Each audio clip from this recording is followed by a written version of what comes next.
Social media पे कितना भी कम बोलें अच्छा है, अच्छा बोलें, समझदार बोलें, हम पैनिक में ना आए, हम होर्डिंग ना करें, हम कुछ देने के लिए में ऐसा ही होता है। लीडर एक होता है और वो आगे चलता है और हमें उसको यूक्रेन से समझना पड़ेगा कि हमारे जब जवान या हमारी फोर्सेस को जब जरूरत पड़ेगी तो हमें पूरी तरीके से तैयार हुआ तो हमें बहुत ही सीखना पड़ेगा जापान से, कैसे उन लोगों ने न्यूक्लियर वार को समझा, उसको झेला और उसके बाद खड़े हुए।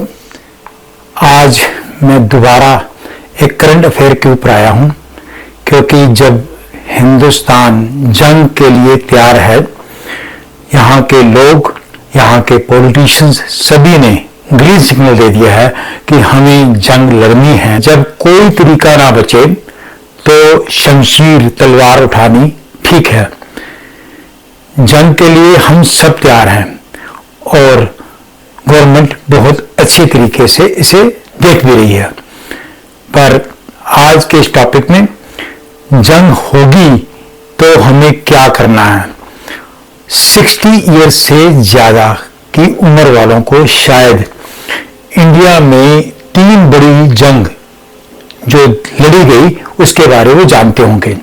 मैं खुद भी 62 के बाद जो पहली जंग 65 और 71 की वार हुई उसमें मैं था और ये जंग में हमने 71 की वार को जो अच्छी तरह से जानता हूं, हम कैसे बिहेव कर रहे थे इसके बारे में आज की पीढ़ी को शायद पता ना हो। 71 वार की को अगर मैं कंपेयर करूं आज की जो जंग है तो बहुत ज्यादा फर्क पड़ गया है। तब आपके पास एक मीडिया था, वो था रेडियो, जिसके ऊपर गवर्नमेंट, प्रधानमंत्री और कोई जो ऑफिशियल स्पोक्स पर्सन था वो बोलता था। हमारे पास कोई और अखबार के अलावा कुछ नहीं था, पर रोज प्राइम मिनिस्टर इसके बारे में बताते थे। पर आज वो हालात नहीं है। हमारे पास इंफॉर्मेशन का बेहद बड़ा भंडार है जो हमारी एक स्ट्रेंथ भी है और एक हमारे लिए दिक्कत भी है। जंग कभी भी अच्छी नहीं होती, ये हम सब जानते हैं। हिंदुस्तान ने 3 जंग जो बड़ी लड़ी, 62 और 71 और 65, ये 3 जंग जो थी ये लंबे एरिया और लंबे टाइम के लिए थी। हमारी जंग 15-16 दिन से ज्यादा लड़ाई हमने कभी लड़ी नहीं है। आजादी के बाद ये जंग अगर होगी भी बहुत बड़ी जंग नहीं होगी, पर इस जंग और उस जंग में कुछ फर्क है जो हमें समझ लेना चाहिए। जंग कभी ये मत मान के चलें कि छोटी होगी। हमने यूक्रेन वॉर को अभी देखा ही है, लगा था रशिया बहुत पावरफुल है और वो जल्दी से खत्म कर देगा, पर ऐसा हुआ नहीं। अमेरिका एक बहुत ताकतवर कंट्री है जिसने वियतनाम के साथ में ऐसी लड़ाई लड़ी थी, पर बड़े सालों के बाद वियतनाम की लड़ाई खत्म हुई। आज की जंग ऐसी भी हो सकती है क्योंकि दोनों कंट्रीज के पास न्यूक्लियर वॉर के वेपन्स हैं और पागलपन कभी भी हो सकता है। इंसानियत कभी भी मर सकता है। ये एक जंग का डर नहीं है, हमें जंग लड़नी है और हमें उसके लिए तैयार होना है। हिंदुस्तान के अंदर इमोशनल काफी हैं। हम अपने आप को देशभक्त बार बार कहते हैं, पर याद रखें देशभक्ति बोलने से नहीं करने से होती है। थोड़ी देर पहले कोविड का टाइम था, हमने देख लिया पहले ही दिन सारे स्टोर खाली हो गए थे, हमें पैनिक फैल गई, हमने होर्डिंग की और हमने हर एक चीज उठा ली। ऑक्सीजन की कंट्री में किल्लत है, ये शायद नहीं होनी थी अगर हमारे में से लोगों ने होर्डिंग ना करते। हमारी कुछ कमियां रही होंगी कि उस टाइम भी हम इमरजेंसी के अंदर क्रिएट नहीं कर पाए जो हमें चीज चाहिए थी। तो जब जंग होगी ये सब चीजें होंगी। आज जंग बाय एयर, बाय मिसाइल या ग्राउंड पे नहीं, बहुत तरीके से होगी। हमें इकोनॉमिकल वॉर के अंदर हमारा इंटरनेट वॉर होगा, सोशल मीडिया वॉर होगा, हमारी इकोनॉमिक्स जगह पर अटैक हो सकता है। न्यूक्लियर वॉर हुआ तो हमें बहुत ही सीखना पड़ेगा जापान से, कैसे उन लोगों ने न्यूक्लियर वॉर को समझा, उसको झेला और उसके बाद खड़े हुए। मैं नहीं चाहता कि ऐसी जंग हमें देखनी पड़े, पर अगर ये जंग है तो हमें जंग लड़ेंगे। 71 वॉर में मैं छोटा था, पर याद है हम सड़कों पर थे, हम एक दूसरे की सपोर्ट में थे, हम मेडिकल एड के लिए तैयार थे। हमें जब कर्फ्यू या एयर अटैक्स होते थे तो हमें कितने घंटों ही जमीन पर लेटे रहना पड़ता था। ऐसे में जो जंग होगी तो याद रखिए, पिछली बार 71 की वॉर के अंदर पंजाब, हरियाणा, हिमाचल, जम्मू कश्मीर, राजस्थान, गुजरात या वेस्ट बंगाल को झेलना पड़ा। इंडिया इतना बड़ा है, सारे लोग जंग को समझ भी नहीं पाएंगे।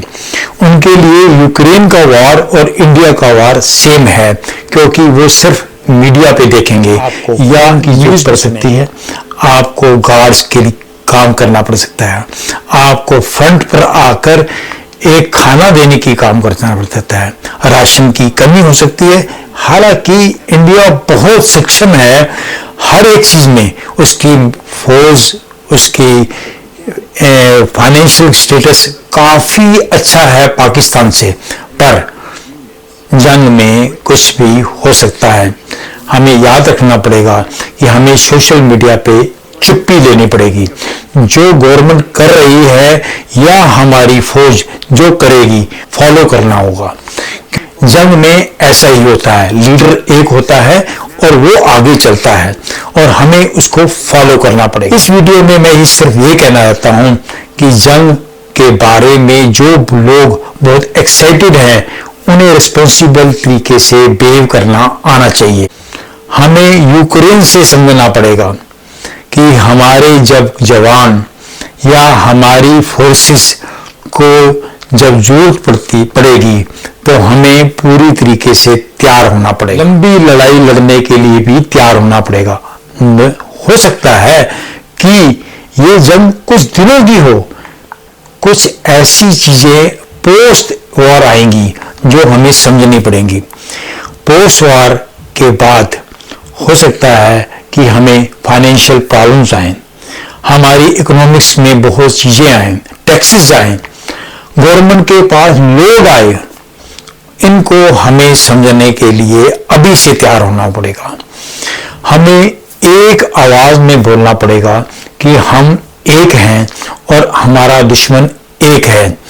हम अपने सोशल मीडिया के से अपने ही लोगों में डाउट कर दुश्मन को हेल्प ना करें।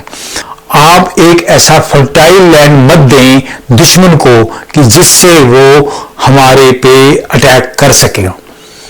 हम ये वॉर सिर्फ बम से, गोली से या एयर स्ट्राइक से नहीं होने वाला, ये साइकोलॉजिकल वॉर भी होगा, ये इंटरनेशनल प्रेशर भी होगा। आपने इंटरनेशनल प्रेशर या एयर अटैक्स या गन से नहीं करना, आपने तो अपने ही लोगों के साथ में हाथ से हाथ पकड़कर चलना है। 71 वॉर के अंदर कितनी देर मुझे याद है कि ट्रेन की आवाजाही होने के कारण हमें 50 किलोमीटर की ट्रेन का सफर कई घंटों में करना पड़ता था, क्योंकि हमारी आर्मी की ट्रेन को पहले हम पैसेज देते थे।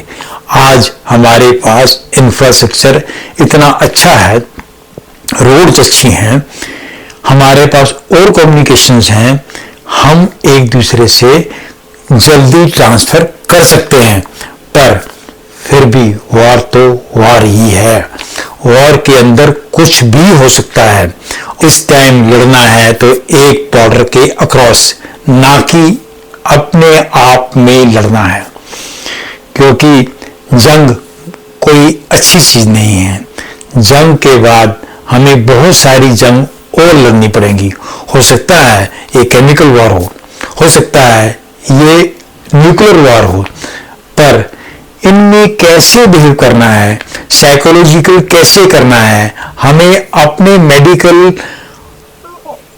इंफ्रास्ट्रक्चर को कैसे इस्तेमाल करना है, इसके ऊपर हमें बहुत ध्यान रखना पड़ेगा। मेरा ये वीडियो इसलिए बन रहा है कि आप एक्साइटेड मत हों, रिस्पॉन्सिबल बने।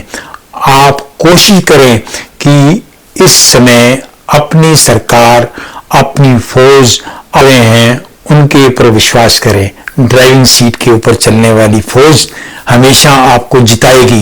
ये हमारा पास्ट है और हम जीत कर आएंगे, पर हमारी रिस्पॉन्सिबिलिटी क्या है ये मुझे बताना बहुत जरूरी था। ये मेरी रिस्पॉन्सिबिलिटी थी, इसलिए मैं आपके सामने हूं। जब जंग सामने है और हमें लड़ना है, इस समय हम अपना संतुलन बना कर रखें। एक गलती से हम अपनी बड़े एम्स को खत्म कर देंगे, इसलिए आप सबको तैयार पर तैयार रहना चाहिए। और सोशल मीडिया पे कितना भी कम बोलें अच्छा है।